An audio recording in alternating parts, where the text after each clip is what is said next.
हमारे चैनल से जुड़ने के लिए YouTube पर चांद मल्टीमीडिया सब्सक्राइब करें।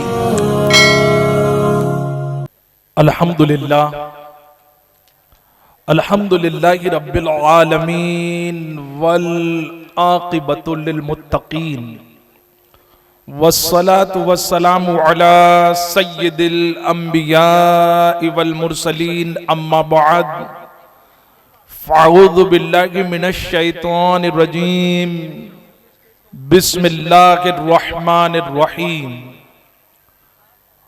नून वल कलमी वमा यस्तुरून सदक़ल्लाहुल अज़ीम व बल्लगना रसूलुहुन नबियुल अमीनुल मुख्तारुल करीम व नहनु अला ज़ालिका लमिनश शाहिदीन वश्शाकिरीन वल्हम्दुलिल्लाहि रब्बिल आलमीन।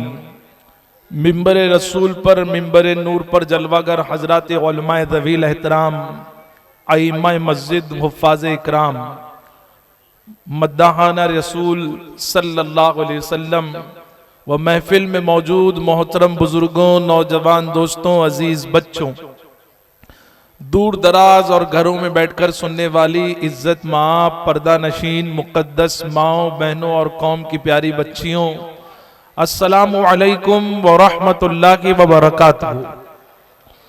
आइए कुछ सुनने और सुनाने से पेशतर हम और आप मिलकर माह शाबानुल मुअज़्ज़म के इस मुबारक महीने में अपने और सारी कायनात के मरकज़ अक़ीदत हुजूर रसूल गिरामी वक़ार सल्लल्लाहु ताला अलैहि वसल्लम की बारगाह में दुरूद व सलाम का हदिया पेश करते हैं। जिस तरीके से मैं पढ़ाऊं आप तमामी हजरात मेरे साथ मिलकर पढ़ें।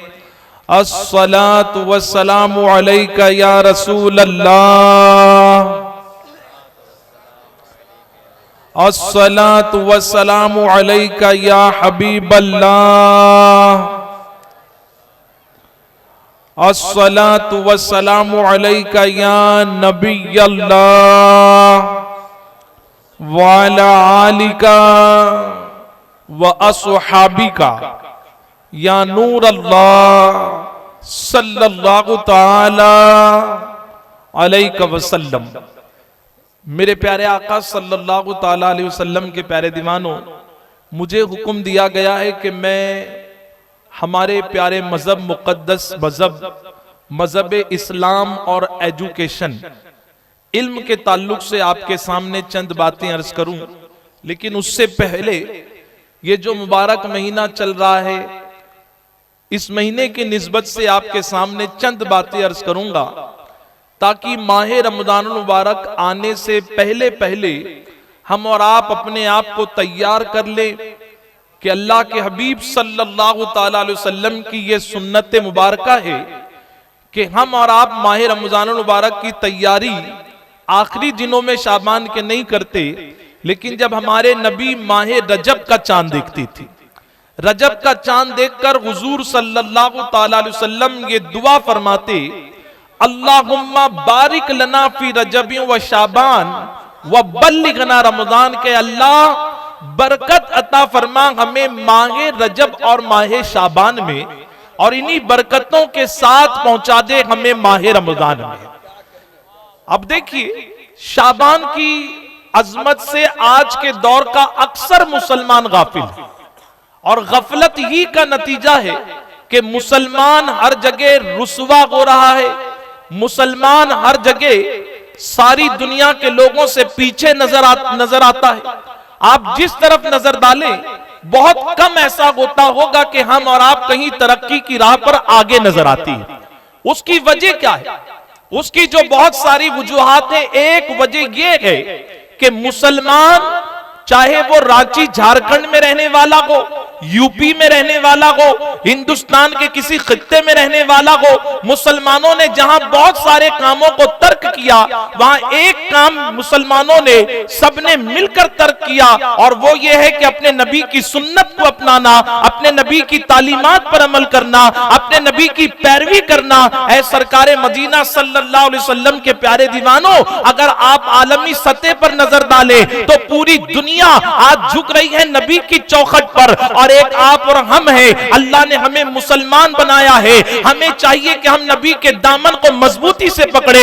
यही पैगाम दुनिया में आने वाले हर वली ने दिया है, यही पैगाम अहले सुन्नत वल जमात का हर आलिम देता है। आप जरा देखें मौजूदा दौर के अंदर कमोबेश 1 साल पहले, आज 22 मार्च है, हमारे मुल्क में जनता कर्फ्यू के नाम पर एक दिन का बंद किया गया। अब 1 साल होने को आया है, बहुत सारे स्टेट में यह बात होती है, लगता है फिर लॉकडाउन लग जाएगा, कहीं पर कोरोना वायरस के और मरीज बढ़ रहे हैं, इसको रोकना कैसे होगा। रोकने के लिए बैठकर मीटिंग की गई। मीटिंग में आम लोग नहीं बैठे थे, बड़े बड़े साइंटिस्ट थे, बड़े बड़े रिसर्चदां थे, सबने बैठकर एक मशवरा किया, ये वायरस फैलता है, रोकना है तो रोकने के लिए कुछ तरीके कार दिया जाए। और वो तरीका क्या है, उसमें सबसे पहले बात रखी गई कि कहीं भी आओ जाओ, कुछ भी काम करो, सबसे पहले अपने हाथ को धो लिया कर, है कि नहीं बताइए। सैनिटाइज करो, हैंड वॉश से हाथ धो, पानी से हाथ धो। कहीं बाहर से आओ तो घर में आने के बाद मिलो, बाद में पहले हाथ धो। ऑफिस में जाते हो तो पहले हैंड वॉश करो, कहीं जा रहे एयरपोर्ट पर तो पहले हैंड वॉश करो।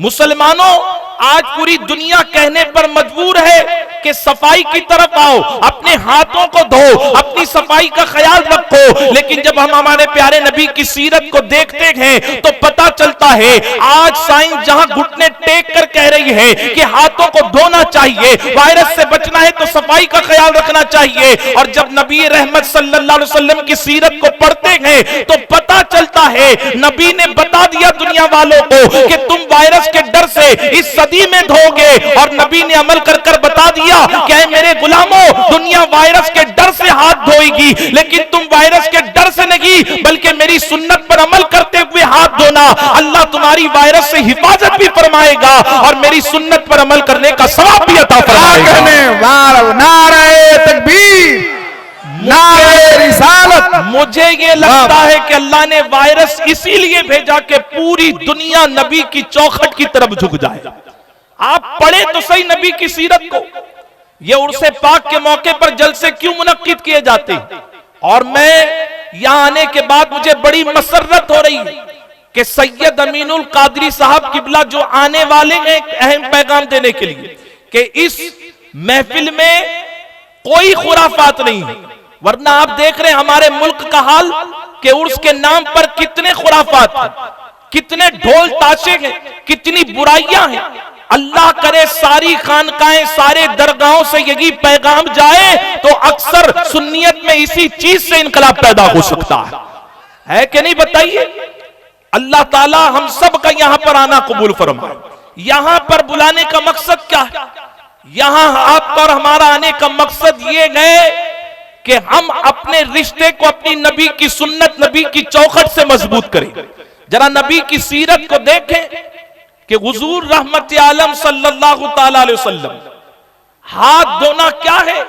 और मैं हाथ आपके और हमारे समझने के लिए कह रहा हूं, वरना हमारी जुर्रत नहीं कि हम नबी के दस्ते मुबारक को हाथ कहें, क्योंकि नबी का हाथ तो वो हाथ है। बरेली का कलंदर पुकार उठा, हाथ जिस्म टूटा गनी कर दिया, मौजे बहरे समात पे लाखों सलाम, जिसको कुरान कहता है यदुल्लाह फौका ऐदिहिम, महबूब तुम्हारा हाथ, उसके ऊपर अल्लाह का दस्ते करम है। महबूब शबे मेरा हिजरत की रात में कंकरियां उठाकर यासीन शरीफ की आयत को पढ़कर फूंक कर दम कर कर कुफ्फारों पर फेंकते हैं, दुश्मनों पर फेंकते हैं। कंकरी उठाई महबूब ने, यासीन शरीफ की कुछ आयतों को पढ़ा महबूब ने, कंकरियां मारी दुश्मनान इस्लाम पर महबूब ने। लेकिन कुरान क्या कहता है? मेरा रब फरमाता है वमा रमैता इद रमैता वलाकिन्नल्लाह रमा। ऐ महबूब वो कंकरियां तुमने नहीं फेंकी थी, ऐ अल्लाह हमने तो सीरत में पढ़ा है हाथ महबूब का था, दस्ते पाक महबूब का था, कंकरी महबूब ने पढ़ी। और तू फरमाता है कि महबूब वो कंकरी तुमने नहीं फेंकी थी,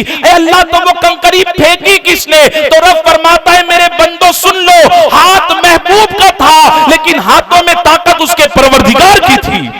जिंदाबाद। महबूब के दस्ते करम की शान है। जिनका हाथ ऐसी शान वाला हो, वो अपनी सुन्नत को कैसे दुनिया वालों के सामने पेश करते, अपने गुलामों के सामने।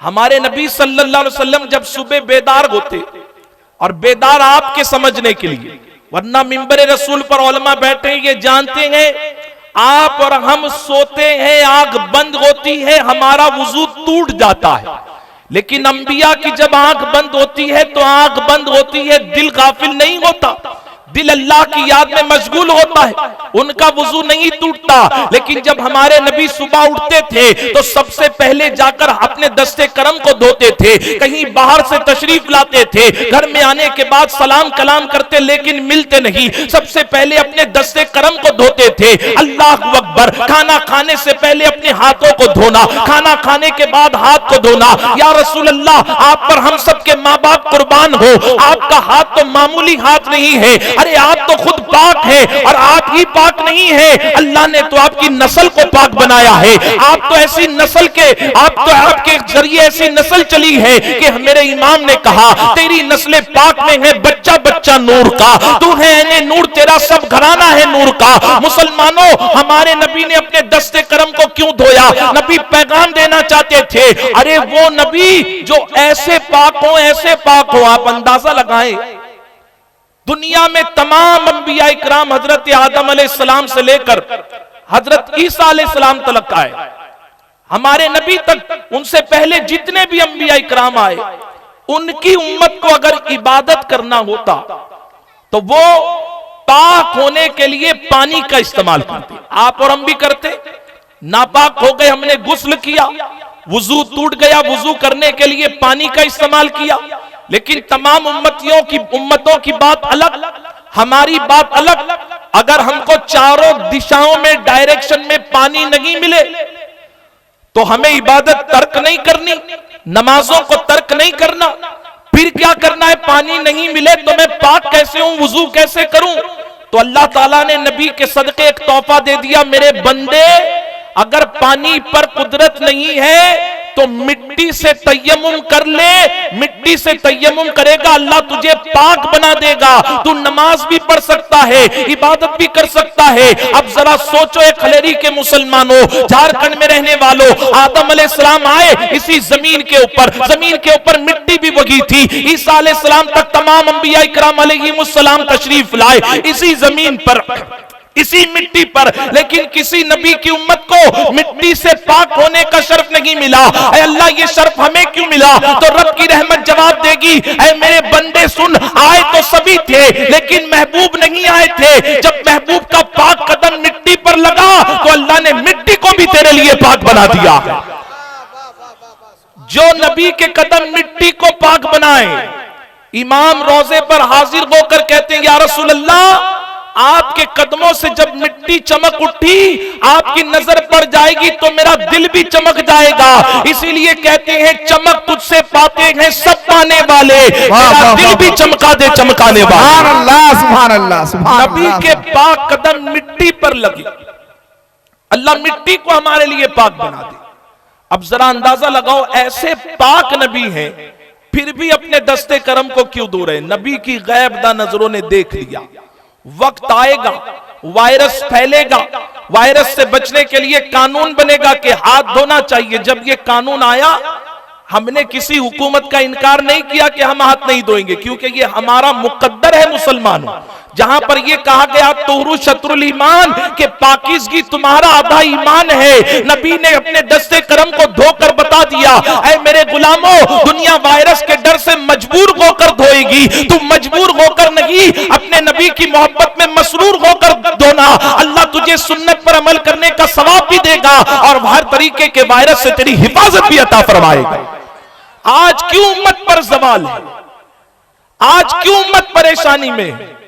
वक्त के एक मुफक्किर ने कहा था, तरीक़े मुस्तफा को छोड़ना है वजह बर्बादी, इसी से कौम हुई बेइख्तिदार अपनी, हमें करना है शहंशाह बतहा की रजा जोई, कि वो अपने हुए तो रहमते परवरदिगार हुई अपनी। किसी के पीछे मत जाओ, अगर कामयाब होना है तो अपने नबी की सीरत को अपनाओ। और जानते हैं, लोग कहते हैं हुजूर की सीरत को अपनाएंगे तो क्या ये कोरोना वायरस हट जाएगा, क्या ये वबाई बीमारी हट जाएगी? यकीनन हटेगी मुसलमानों। मूसा अलैहिस्सलाम के दौर में जब फिरौनियों पर अजाब आया, गर्क हो गए सब, लेकिन एक शख्स बच गया जो फिरौन के दरबार का था। कौन था ये? जिसको दुनिया में आज के दौर में मिमिक्री आर्टिस्ट कहा जाता है, मस्करे, जोकर, एक्टिंग कर कर लोगों को दूसरे की हंसाने वाले। जब सब पर अजाब आया, फिरौनी हलाक हो गए, लेकिन ये मस्करा बच गया। तो मूसा अलैहिस्सलाम के उम्मती मानने वाले, उनके कलमा पढ़ने वाले उनके पास गए और कहा, अल्लाह के कलीम, सारे फिरौनी हलाक हो गए, एक बच गया। कहा अल्लाह की मर्जी। मूसा अलैहिस्सलाम ने कहा नहीं, बचा, हमको इस पर ताज्जुब नहीं है, लेकिन वो बचा है, वो बचा है जो आपकी माज़अल्लाह नकल उतारा करता था। फिरौन जब दरबार में आता तो ये आपके जैसा कपड़ा पहनता, आपके जैसा सर पर अमामा शरीफ सजाता, आपके हाथ जैसा अपने हाथों में असा लेता, आप जिस तरह चलते थे फिरौन के दरबार में इस तरह चलता था। और जब ये आपकी अदा, आपकी एक्टिंग करता था माज़अल्लाह, तो फिरौन के दरबार में उसके फिरौनी मानने वाले आपकी मजाक उड़ाकर माज़अल्लाह हंसते थे। ऐ अल्लाह के नबी, ये बच गया, इसका अफसोस नहीं है, लेकिन ये आपकी मजाक उड़ाता था, ये कैसे बच गया, इस पर हमें ताज्जुब है। हम जानना चाहते हैं कि ये बचा कैसे। अब जरा सोचो, कैसे बचाऊं? मूसा अलैहिस्सलाम ने कहा रुको, मैं अपने रब से कोहे तूर पर जाकर पूछ कर आता हूं, उसकी मसलियत वो जाने। मूसा अलैहिस्सलाम गए कोहे तूर पर और जाने के बाद अर्ज करते हैं, अल्लाह तेरे बंदे मुझसे सवाल पूछते हैं कि सारे फिरौनी हलाक हो गए, वो बच गया, और बच्चा भी वो है जो मेरी माज़अल्लाह नकल उतारा करता था, मेरी अदा को अपनाकर, तरीके को अपनाकर लोगों को हंसाया करता था। जानते हो, आवाज आती है, मूसा है मेरे कलीम अलैहिस्सलाम, वो बचा है तो तुम्हारी वजह से। अर्ज करते हैं, अल्लाह मैंने तो कोई दुआ नहीं की उसके बचने के लिए। कहा मेरे नबी, मेरे कलीम, दुआ नहीं की, लेकिन सुनो, जिसका अमामा तुम्हारे अमामे की तरह हो, जिसका चलना तुम्हारे चलने की तरह हो, जिसका बोलना तुम्हारे बोलने की तरह हो, जिसकी अदा तुम्हारी अदा की तरह हो, हम उसको नहीं देख रहे हैं, हम तुम्हारी अदा को देख रहे हैं। वो बचा है, अल्लाह ने बचाया है तो तुम्हारी अदा के सदके में बचाया है। जब कलीम की अदा को अपनाने वाला हलाक नहीं हो सकता, तो हबीब की अदा को अपनाने वाला कैसे हलाक हो सकता? हम हलाक हो रहे हैं तो हमारी हलाकत की वजह यह है कि हमने अपने नबी की अदाओं को अपनाना छोड़ दिया। कहां है जज्बा, बताइए। आप बाजार में जाएं, बड़ी माजरत के साथ, जिनके चेहरे पर सफेद दाढ़ी है वो भी खड़े रहकर खाते पीते। कोई हमको देखकर कहेगा कि हम नबी के चाहने वाले? कोई नहीं कह सकता। क्यों?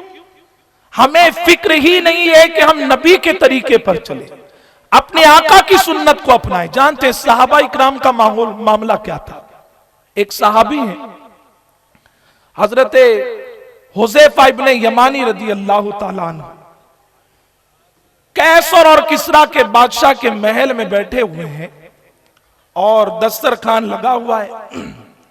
दस्तरखान, खाना लाया गया, खाना सबने खाना शुरू किया।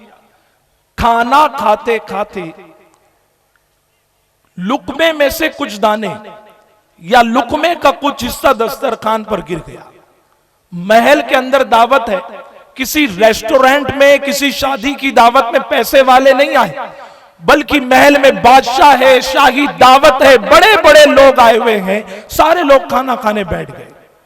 हजरत हुज़ैफा इब्ने यमानी के हाथ से लुकमे का कुछ हिस्सा दस्तरखान पर गिरा, कुछ दाने गिर गए या लुकमे का हिस्सा।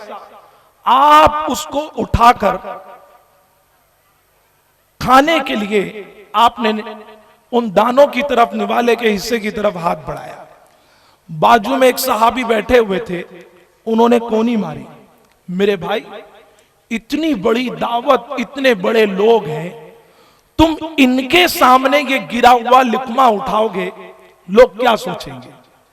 ये शैतान का बहुत बड़ा जाल है कि हम बाजार में बैठकर पानी पिएंगे तो लोग क्या सोचेंगे। हम 24-25 साल के नौजवान हैं, हम दाढ़ी रखेंगे तो लोग क्या सोचेंगे। मुसलमानों ये मत सोचो लोग क्या सोचेंगे, तुम ये सोचो कि तुम सुन्नत पर अमल करोगे तो हमारे नबी कितना पसंद फरमाएंगे। जानते हो उन्होंने क्या कहा? जब कोनी मारी काश इतने बड़े लोग बैठे, क्या सोचेंगे लोग। यूं देखते हैं मुस्कुराकर, और मुस्कुराकर देखने के बाद फरमाया, मेरे भाई लोग क्या कहेंगे इसकी मुझे फिक्र नहीं है। लोग मुझे पसंद करें या ना करें, लेकिन मैं तो गिरा हुआ अनाज का टुकड़ा उठाकर खाऊंगा, क्योंकि ये मेरे नबी को पसंद है, और हम लोगों की पसंद से ज्यादा अपने नबी की पसंद को पसंद फरमाते हैं। सुभान अल्लाह, सुभान अल्लाह। कहां गई ये फिक्र उम्मत मुस्लिमा की। और यही वजह है कि हुजूर सल्लल्लाहु ताला अलैहि वसल्लम जिस मिशन को लेकर इस वर्ष गीति पर आए थे, आज बड़े अफसोस के साथ मुसलमानों ने उस मिशन को भी फरामोश कर दिया। हमारे आका सल्लल्लाहु ताला अलैहि वसल्लम दो खास मिशन को लेकर इस रुए जमीन पर आए, और किसी भी वली की जिंदगी को उठाकर देखे, हर वली नबी के उस मिशन को आगे बढ़ाने के लिए कोशिश करता है। वो दो मिशन कौन से थे? तो अल्लाह के हबीब सल्लल्लाहु अलैहि वसल्लम ने फरमाया, इन्नमा बुइस्तु मुअल्लिमन, कि हुजूर सल्लल्लाहु अलैहि वसल्लम इस सारी कायनात को, सारे आलम को पढ़ाने वाला, तालीम देने वाला, इल्म से एजुकेटेड करने वाला बनकर आए थे। हुजूर आए हैं तो एक मिशन ये है कि हुजूर हमको तालीम से आशना करने के लिए आए। और जानते हो, सीरत निगार लोगों ने लिखा कि हुजूर सल्लल्लाहु ताला अलैहि वसल्लम ने मुकम्मल तौर पर जो जाहिरी जिंदगी थी वो 63 साल थी, 63 इयर्स कमोबेश, और 40 साल की उम्र में कमोबेश आप पर वही का नुज़ूल हुआ। 23 साल आपने ऐलान नबुवत के बाद नबुवत के मिशन को आगे बढ़ाया। लेकिन तारीख निगार लोग लिखते हैं कि जब हुजूर ने अपने नबी होने का ऐलान किया, तो उस वक्त मक्का शरीफ जैसे शहर में, हिजाज में, पूरी आबादी में, पूरे उस सूबे में, पूरे मुल्क में गिनती के लोग पढ़ना लिखना जानते थे, गिनती के लोग 20 या 30। लेकिन सीरत निगार वालों ने लिखा, लिखने वालों ने, कि जब हुजूर जाहिरी तौर पर विसाल फरमाते गए तो देखा गया जिस इलाके में, जिस जमीन पर 20-25 लोग पढ़ना लिखना जानते थे, नबी ने तालीम का ऐसा इनकलाब पैदा किया कि वहीं पर लाखों लोग लाखों लोग लिखना पढ़ना सीख गए थे। और कैसा सीखे जानते आप? एक जंग हुई, गालिबन जंगे बद्र है, कैदियों को पकड़ा गया।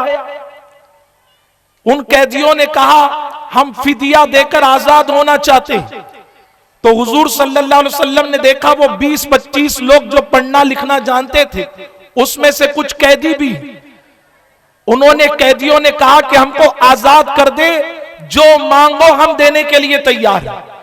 पैसे वाले भी थे, जमींदार भी थे। अल्लाह के हबीब चाहते तो कहते आजाद होना है तो इतनी जमीन दे दो, इतना सोना दे दो। लेकिन जानते हो हमारे आका सल्लल्लाहु अलैहि वसल्लम ने क्या जहन दिया? दुश्मन है, दुश्मन, दुश्मन है, जान को लेने के लिए आया था मुसलमानों की। लेकिन हुजूर सल्लल्लाहु अलैहि वसल्लम ने फरमाया कि ऐ मेरे सहाबा, उन कैदियों से जाकर कहो अगर वो आजाद होना चाहते हैं, रिहाई चाहते हैं, तो वो फिदिये के तौर पर अगर कुछ देना चाहते हैं तो हमें पैसा नहीं चाहिए। कैदियों ने कहा फिर क्या चाहिए?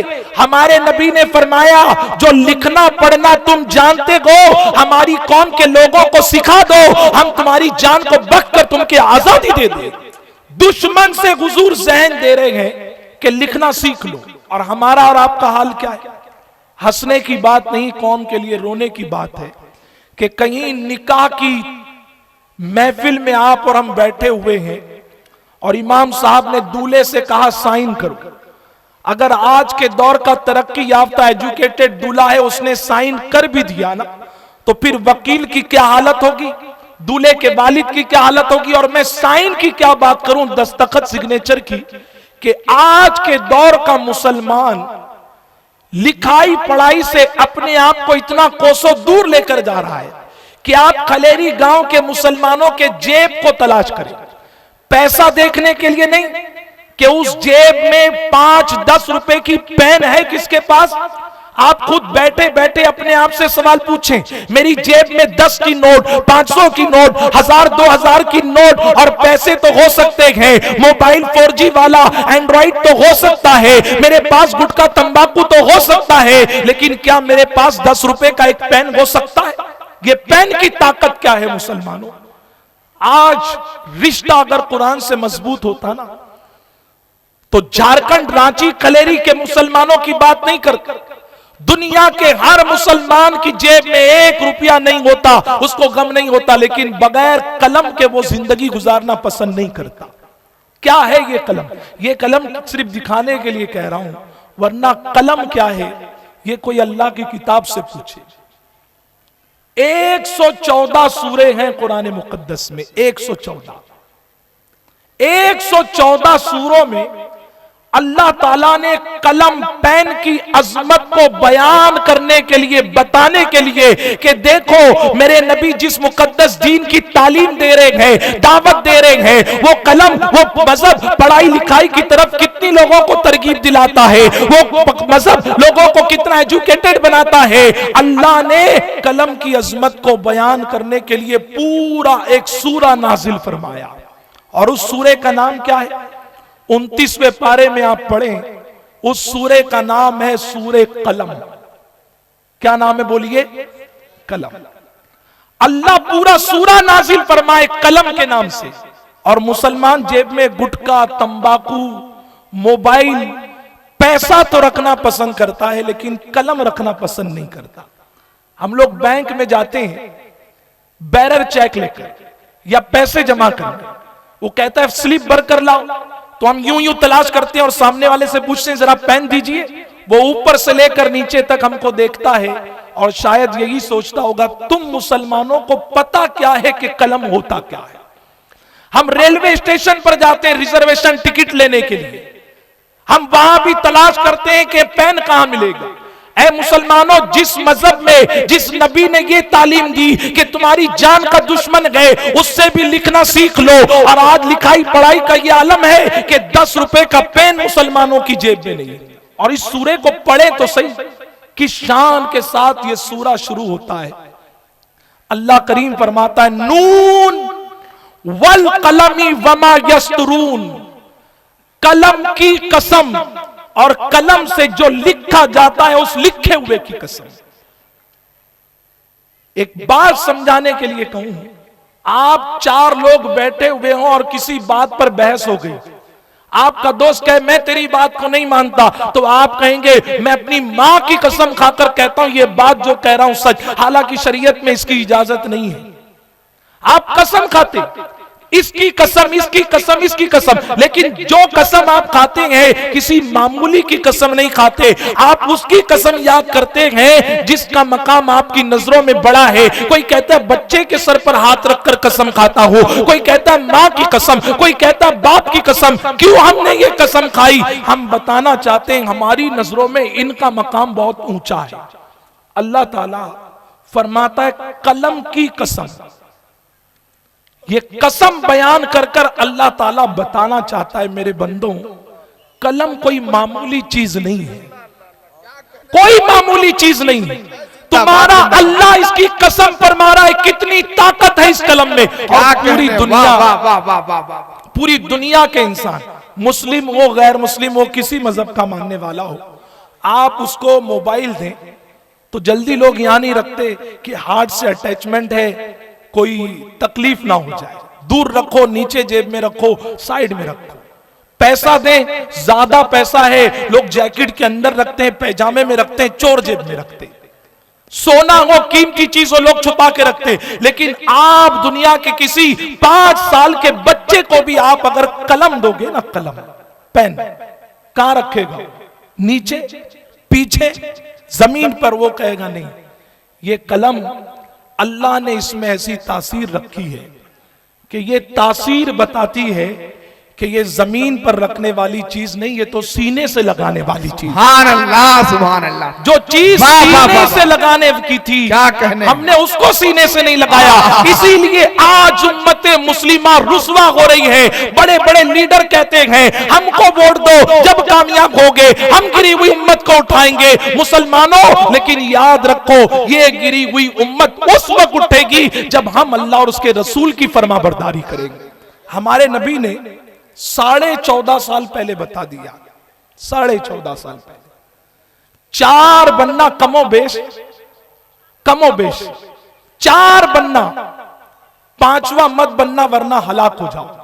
हलाक, जब हुजूर ने कह दिया हलाक, तो हुजूर का कहना कोई मामूली कहना नहीं है। हुजूर का कहना, उनके कहने पर तो कुरान ने कहा वमा यंतिकु अनिल हवा इन हुवा इल्ला वह्यु युहा। ऐ लोगों सुन लो, मेरे महबूब जो कुछ कहते हैं जबान महबूब की होती और फरमान उनके खुदा का हुआ करता।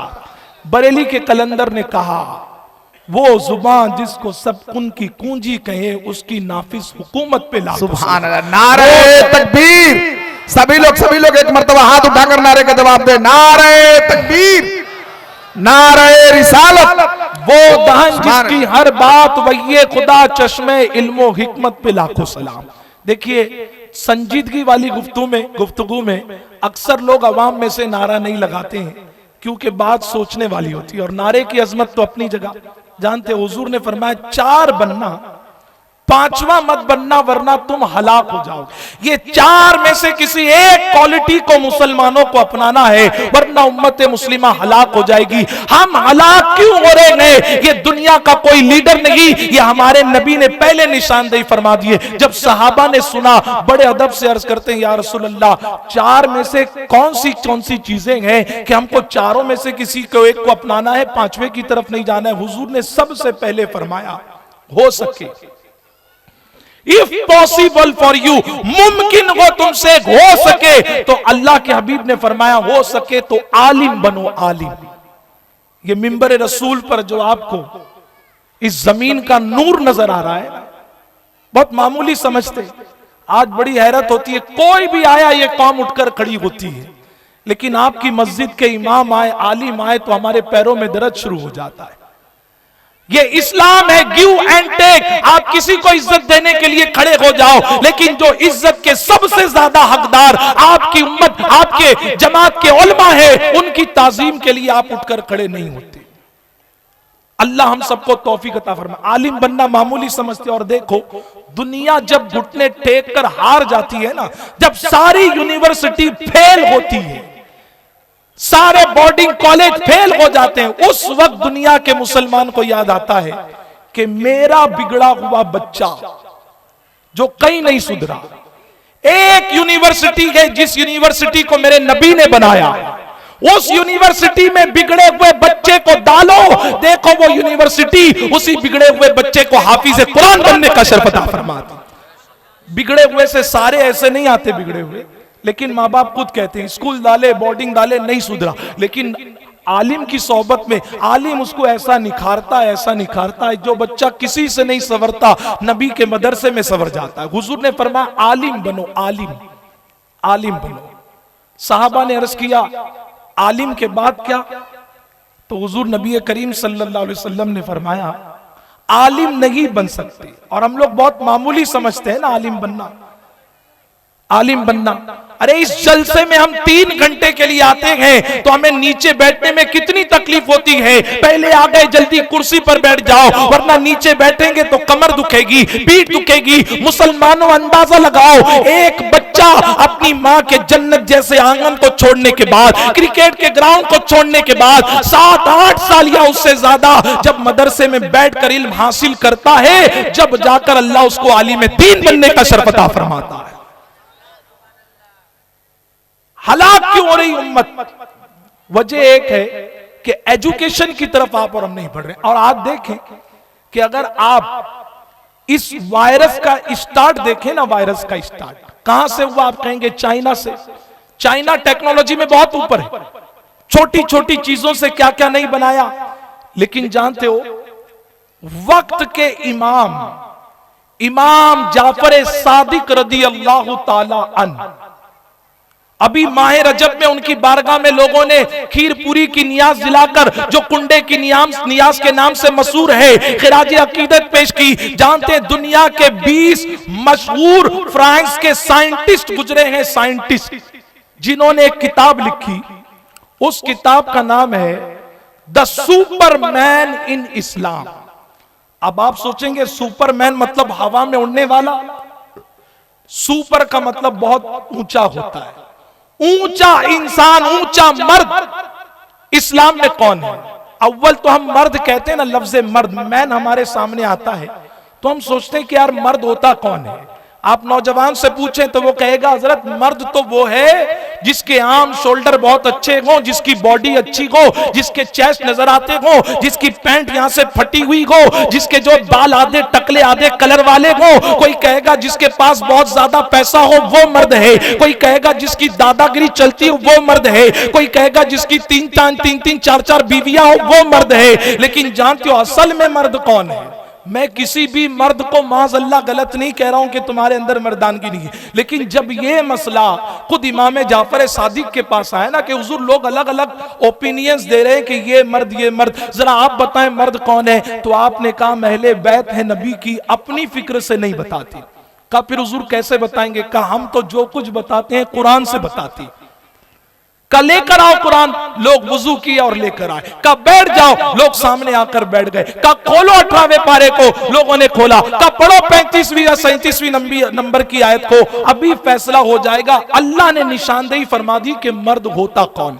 हमारे जो बच्चे जिनको नमाजों से ज्यादा क्रिकेट, पबजी, टिकटॉक अजीज है, हमारे वो मुसलमान भाई जो अजान होते रहती है लेकिन दुकान नहीं छूटती, मकान नहीं छूटता, जरा इस आयत को आईना बनाकर देखें। इमाम जाफर सादिक बता रहे हैं जब लोगों ने उस आयत को पढ़ा, कौन सी आयत थी?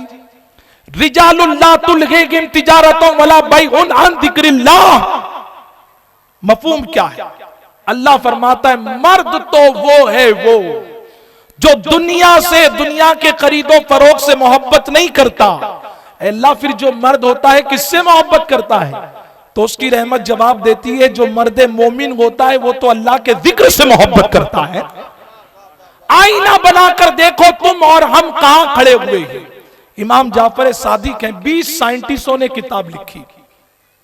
पहले दूसरे मजहब के साइंटिस्ट मुसलमानों को सलाम करते थे कि हमारी फिक्र वहां तक नहीं पहुंची जो मुसलमानों की फिक्र पहुंचती है। और उन्होंने किताब लिखी द सुपरमैन इन इस्लाम। जब उस किताब को खोला गया कि इस्लाम का सुपरमैन कौन है, तो उस किताब में 20 गैर मुस्लिम, ईसाई और यहूदी साइंटिस्टों ने मिलकर लिखा कि इस्लाम के वो अजीम मर्द जो गुजरे उनका नाम है इमाम जाफर सादिक रदी अल्लाह ताला। हमारी कौम के जो बच्चे कॉलेज जाते हैं, साइंस पढ़े, आर्ट्स पढ़े, कॉमर्स पढ़े, इंजीनियरिंग की फील्ड में जाए, झारखंड वालों खूब आगे बढ़ो कि तुम इमाम जाफर सादिक के चाहने वाले हो, उनके नाम की खीर पूरी तुमने खाई है। देखो 20 साइंटिस्टों से पूछा गया कि आप लोगों ने ऐसा क्या देखा जो कहते हैं? कहा हम 20 जो नहीं कर पाए, हमने इनकी सीरत को पढ़ा तो पता चला हम 20 साइंटिस्ट वो मकाम नहीं रखते जो मकाम इमाम जाफर सादिक रखा करती। साइंटिस्ट हमारी तारीफ करते थे। कौन? साइंटिस्ट। वही इमाम जाफर सादिक के बारे में जब साइंटिस्टों से पूछा गया किस बुनियाद पर कहते हो, कहा इनके दौर में कुछ औरतें आई और कहने लगी कि हजरत बच्चे बहुत रोते हैं, कुछ वजीफा दें। तो आपने पूछा अल्लाह की बंदियों अपने बच्चों को कहां सुलाती हो? कहा सीधी तरफ। कहा ठीक है, आज से सीधी तरफ नहीं, अपने बच्चों को आप दाईं तरफ, लेफ्ट तरफ सुलाना। औरतें गई बच्चों को यहां सुलाने लगी, बच्चे रोना बंद कर दिए, इत्मीनान से सुकून से सोए। दूसरे दिन खवातीन आई, हुजूर आपका बहुत बहुत शुक्रिया, कुछ नहीं किया लेकिन बच्चे इत्मीनान से सोते रहे, आपने दुआ दी, लोग चले गए। लोगों को उस वक्त समझ में नहीं आया ये सीधी और बाईं तरफ का राज क्या है। वो 20 साइंटिस्ट कहते हैं हमने पढ़ना शुरू किया ये सीधी तरफ और बाईं तरफ का राज क्या है, कि इमाम जाफर सादिक कहते हैं सीधी तरफ नहीं बाईं तरफ सुलाओ। तो कहते हैं हमने उस राज को देखा तो हमें पता चला कि इसकी वजह क्या है। क्या वजह थी? तो इमाम जाफर सादिक की नजरों ने देख लिया। और वो तहकीकदा साइंटिस्ट कहते हैं कि बच्चा जब मां की कोख में होता है तो मां के दिल की धड़कन, हार्ट बीट जो है वो बच्चे की लोरी हुआ करती। इसी से वो पहचानता है कि ये मेरी मां है, मैं इसके पास हूं। और जब सीधी तरफ सोता है तो वो धड़कन नहीं सुनाई देती, इसीलिए वो रोता है, मेरी मां कहां गई, मेरी मां कहां गई, मैं किसके पास आ गया। और वही बच्चा जब बाईं तरफ आता है तो वो धड़कन उसको सुनाई देती है, उसको मुतमईन धड़कनें मिल जाती हैं, वो कुछ खुश हो जाता है कि मैं मेरी मां के पास हूं। इमाम जाफर सादिक ने बता दिया कि तुम्हारी नजरें जो नहीं देख पाती वो कुरान पढ़ने वालों की नजरें देख पाती। उनसे पूछा गया, उन्होंने फरमाया कि मेरे वालिद इमाम बाकर कहा करते थे कि लोगों को अल्लाह ने बहुत लंबी लंबी उम्र अता की है, लेकिन लोग अपनी हरकतों की वजह से हलाक हो रहे हैं। पूछा कैसे? तो कहा हराम अशिया खाकर, वो ममनू चीजें जिसको अल्लाह ने हराम किया है। और आज पूरी दुनिया में आप अगर देखें, ये वायरस की वजह हराम चीज बनी हुई है, हराम चीज। चाइना के उस बाजार में लोग हराम चीजें खाते थे।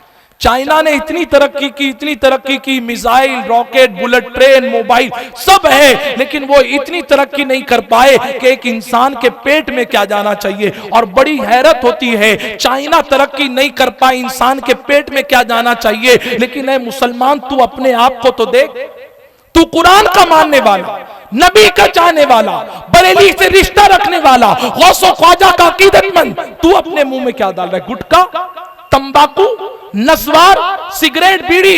इमाम जाफर सादिक ने कहा एक आयत सारी इंसानियत के सेहत का राज और इस वायरस के खात्मे के लिए काफी है। एक आयत, पूरी दुनिया मिलकर अगर इस एक आयत पर अमल कर लेना, मैं जल्दी जल्दी अपनी बात को मुकम्मल करूं, ये वायरस का खात्मा हो जाएगा। कौन सी आयत है?